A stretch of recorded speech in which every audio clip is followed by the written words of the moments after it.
ఎంతో మంది హీరో హీరోయిన్లను పరిచయం చేసిన ఘనత ఆయనదే అంటున్నారు నిర్మాత కాట్రగడ్డ ప్రసాద్.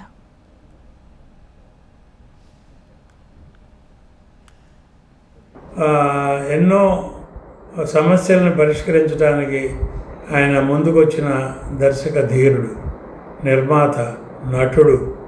ఈ మధ్యకాలంలో ఎన్నో క్యారెక్టర్ వేషాలు వేసి అవార్డులు తీసుకున్న నట చక్రవర్తి.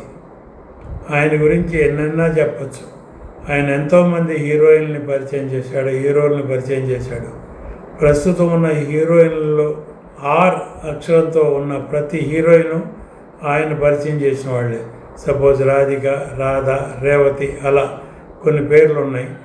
అందరూ అలాగే కొంతమంది హీరోలు కానీ ఎంతో ముందు చూపుతో వాళ్ళని ఎంకరేజ్ చేసి వాళ్ళకి సినిమా పేరు మార్చి ఎంకరేజ్ చేసిన దర్శక ధీరుడు.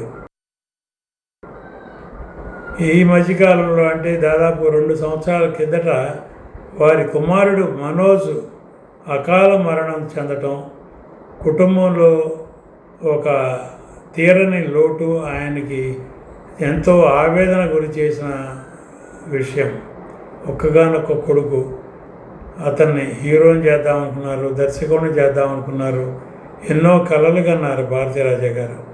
అటువంటి మనోజ్ 2 సంవత్సరాల కిందట చనిపోవటం అనేది ఆయనని ఎంతో కృంగదీసింది.